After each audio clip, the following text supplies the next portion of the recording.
Okay, so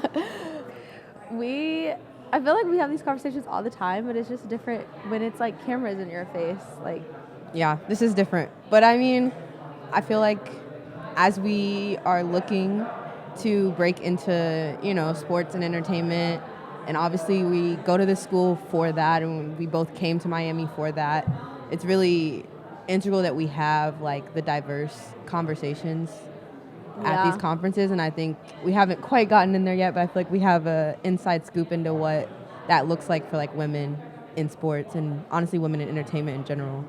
yeah. But today we're gonna talk about women's basketball. Okay, that's fine.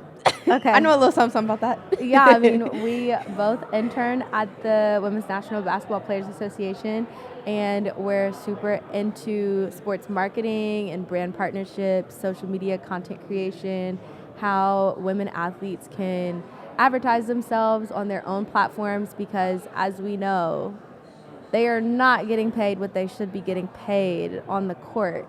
So their off-court deals like help them bridge the gap in their pay equity, or it should at least. Doesn't Yeah. always happen. Doesn't always, pan out how they want. I mean, we have when we look at like the W, we have the superstars, we have the Briannas, the Sabrinas, not the Angels, almost Angels. Yeah, I was saying about to be Angel next week, couple days. We have the Asia Wilsons is what I was trying to say, the Leah Bostons and all of them that really, saturate that space in a good way with their brand partnerships, their notoriety, and just how they've been able to monetize off their name, image, and likeness. I'm probably missing a bunch, but they do deserve to be paid more, way more, on the court because they're just as fire there. So yeah, but it is difficult, I guess, like being in the brand marketing space, like, and then us studying the social media trends and everything like that. It's like you can kind of think, oh, this brand would be really good to work in this space, but sometimes I feel like it can be really performative on the brand's part. Like, oh, we want to invest in women's sports, but then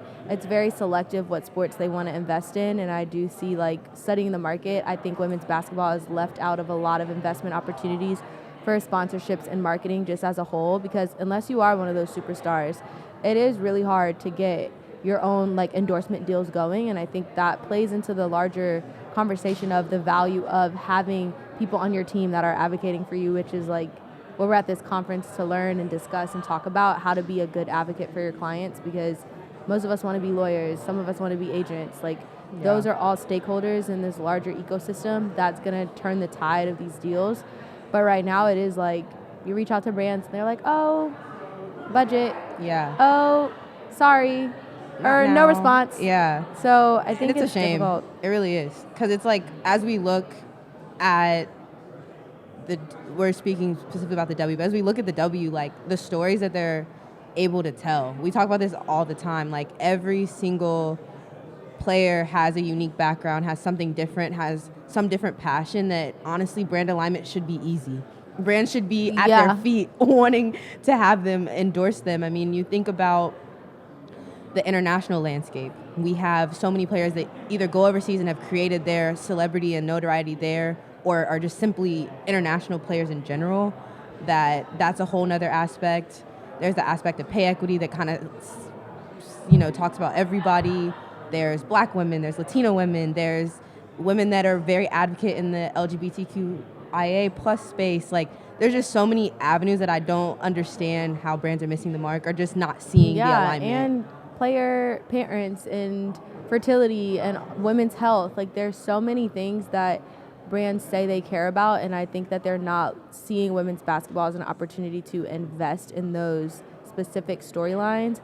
But also it's like not utilizing, I guess, the opportunity to work with the union that does prioritize these player stories and their values 100%. and what they're advocating for, because when you're on different sides of the ecosystem, like, you're going to get different things out of your investment. And if you do work with the players union, it is definitely something I've learned over the last year and a half being here. Like, if you care about these mission value-based initiatives, that does lie more so with the union that is advocating for these things for the players. And when you go to the CBA, that's such a powerful bargaining tool and advocate for the rights of players, what they're striving for, like the storylines that are going to be front and center when they go and negotiate for their next CBA. Like, those storylines are with the union, but you're not really seeing the proper investment or even the proper interest in investing Yeah. into the actual players and their more day-to-day lives, because their lives just don't stop when they step off the court. Like, there needs to be investment on the opposite end as well.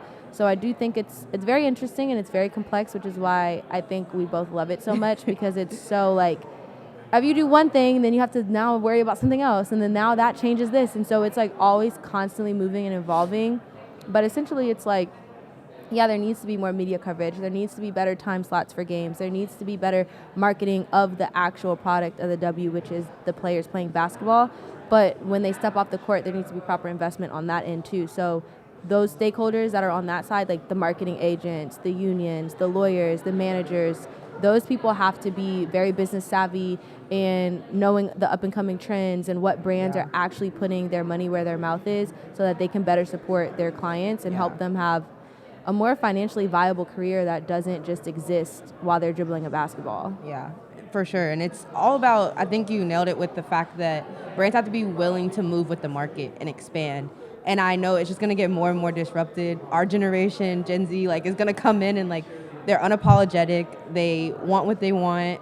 They have very strong goals and passions. And, like, brands are going to have to start keeping up and catching up with that and understanding that those are the narratives that you want. And it really lies in the PA and lies in the unions.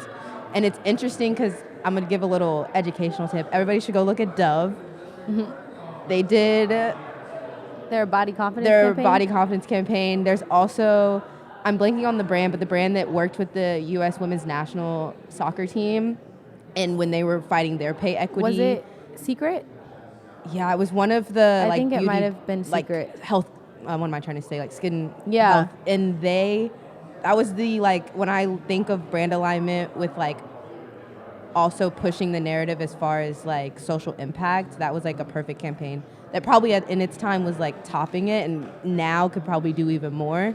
But it's those things that we're looking for, that players are looking for, that make you look at them more than just somebody that gets 20 rebounds a game or a Clayton Clark that shoots 41 points a game. Like, that's great, and you want to buy into that as well, but you have to buy into them as a human being and as a person. Yeah, and then also understanding that, like, the next generation of girls is looking to these athletes and these people, like entertainers too, but they're looking to these athletes as inspiration because it is something that's, like, it frustrates me too, the conversation. It's like when you look at where we're at now, like, that's a result of grassroots efforts and investment into girls playing sports and women in sports because, like, Title IX was, like, what, 51-ish years ago that got passed? So it's like, prior to that, girls weren't really provided equal access to playing sports. There weren't equal access to sports, like, amenities, I guess, like gym, practice facilities, like uniforms, like, all of this is still relatively new, like, within one generation pretty much. And so it's like, you look at all the differences. That's why it frustrates me when it's like, oh, it's not the same ROI.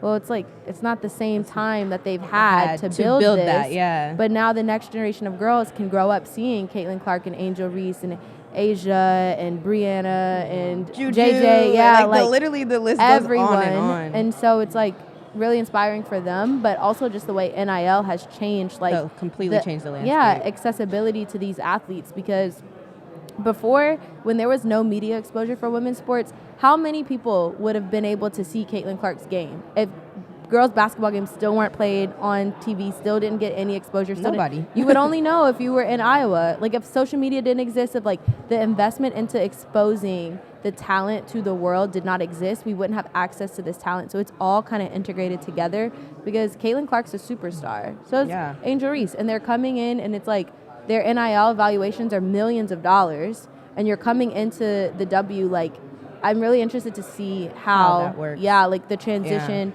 of NIL and these brands' investments as they continue to achieve higher stardom and, like, they're more valuable. Like, it can only it's go only up going for up. them. I was about to say it can only go up, and it's like, it's also really important where, like, the union comes in. It's like, it's the collective voice as well and the collective growth that, like, having these players like that and those brands continuing to amplify them into the professional space is only going to continue to grow the professional realm as well.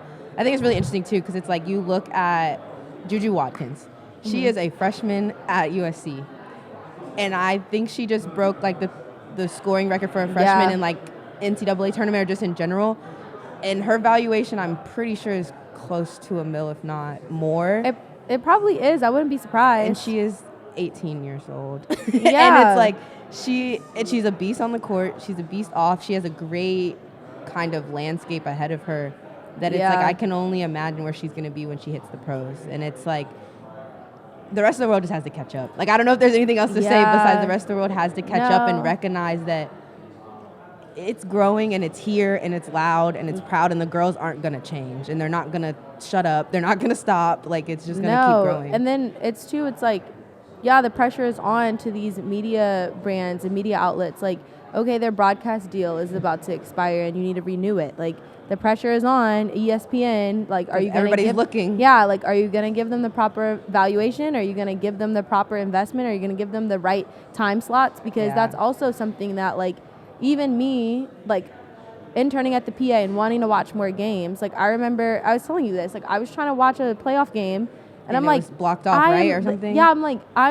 jumping through all these hoops to try to watch this game. Like, I paid for League Pass. That was the wrong pass. It's not on that streaming service. Then it's like, okay, ESPN, but actually it's on ESPN too. It's not on ESPN. And so then it was just like all of these loopholes you have to jump through just to watch a basketball game. If I want to watch an NBA game, I can just pull up my TV. I can pull up so many different streaming services, like the watch on my phone. Yeah, the accessibility, app, or like the TNT app. Yeah. I'm like, the accessibility is like next level, and that is revolutionary in terms of like if you're gonna get the proper viewers. Like, the lower viewership is not really because of interest. Anymore. I was gonna say it's not an argument anymore. But it's not interest. They're topping viewership now. They are topping. They're setting viewership records. But I'm just saying, imagine what the viewership would be if the games are as accessible as an NBA game. It would be.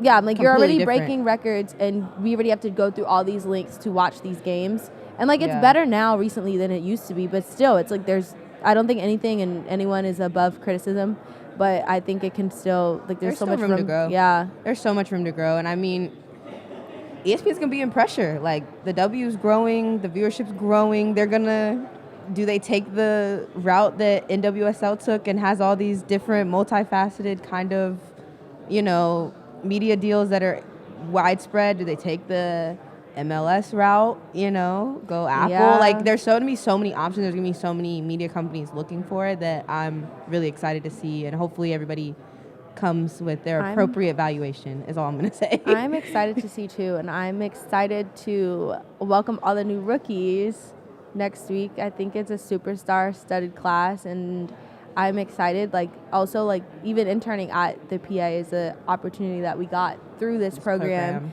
And through Terry, like, coming to teach our classes and all Big that shout type out of stuff. to Terry Carmichael Jackson. And Greg for designing the program like this, because it really is like once in a lifetime opportunity. And I did not think coming into law school that I would have such hands-on experience or like client facing in a way, I guess, because I mean, it's a little bit different because you are a union. Like, you don't necessarily have traditional one clients. client, but you see multiple pieces of the client. Yeah, and it's still like, it's a very transformative experience to be in a place too where I also coming in this industry, like, the odds are not in our favor in terms of like Black women in leadership, and so that's been really cool. And it's like the way Terry pushes everyone to be confident and their abilities, speak up, like their thoughts, whether it gets to come to fruition or not. Like, everybody has a seat and a voice at the table in every meeting we have. And I was not expecting that. I was definitely expecting like fly on the wall, take notes, like show that you're a hard worker. Here's some legal work. Do this and give it to me in a week. But it's way more collaborative.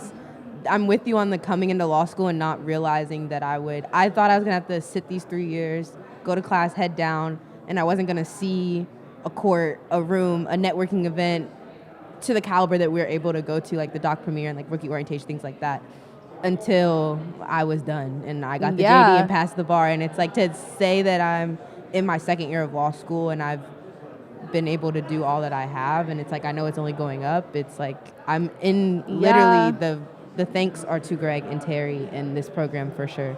Yeah, I agree. It's just like very unexpected, but you seize opportunities as they come to you. Like, my dad's always told me, you don't know where opportunity is going to come from, so the work is in the preparation you do for it. Because we had to be prepared to maximize the opportunity that presented itself to us. And it's also cool too, where it's like all these non-traditional interests that people try to tell you oh, like no one's gonna take you serious as a lawyer if you like social media and you're on TikTok and or you do if this. I wear Jordans everywhere. Yeah, you wear Jordans everywhere, and like you don't wear suits and whatever not. And so I'm like, yeah, this program and like this law school experience has shown me you don't know where your experience is gonna come in handy. Like, yeah, my parents didn't understand the value of social media until like the past 2 years when like all these creators are coming out on Forbes lists and they're like, wait a minute, you can do this? Yeah, you've been having your camera out since you were 15. Like, where's your money? And I'm like, yeah, it doesn't work like that.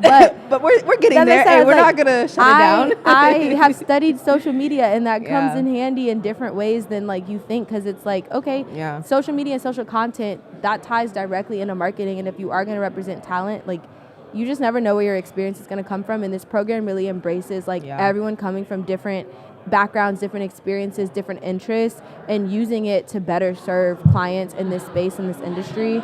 And I just think that's been really cool. I feel like for me, it's been the media opportunity. Because like I was a journalism girl through and through undergrad. Like I was the girl that like got knocked over on the football field because I was trying to get the right angle and you're like, for the video board. What, 5'3"? I'm 4'11". And it was so funny. I have to find the video to show you, but I got knocked over by a running back. I didn't trying realize to record you were, a game. This whole time, I did not realize you were 4'11". Yeah. So I feel like I've been able to, itch my like media, and I think I forgot how integral that will be when I have clients and when I'm looking to do that, and like, how do I want them to be portrayed in the media? What stories do I want to be told? It's like all of it's coming full circle, and I'm with you on like, my mom was joking. She was like, you were the kid that had like I'm talking like big camera, like recording the tennis games and all the games. And it's like, it's different. It looks really different, but everything I'm learning is, coming back around, and I'm really grateful to be able to be well-rounded. Yeah. And that's why I think like there's no one type of way to be a lawyer or whatnot. It's just like, if you want to be a lawyer, there is a space for you. And like, if there's something that intersects with your interest of also being a lawyer, that doesn't mean that you have to choose either or. Like, you can kind of reinvent the wheel and go after. And you don't have to put it on pause. I'm learning more and more. Like, I'm so excited for this, opportunity that, the PA is going to have with like speaking to media and like that kind of closed door room opportunity. Because I'm like, I don't know.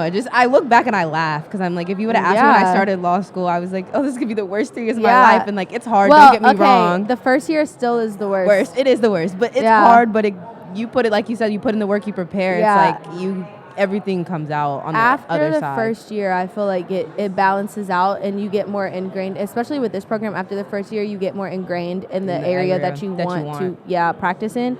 And that's been really cool. I guess the last thing that I wanted to bring up, though, in terms of storytelling, I think we both get this as well. Like, you look at the stories that surround Angel Reese. Like, you just sent me a TikTok about this yesterday. Yeah, it's like... Had me crying in my room like watching all that stuff. Stories that are around Black women, too. It's like, if you're going to advise talent and you're going to advise Black women, you should understand the cultural and societal expectations that kind of merge and are put on them.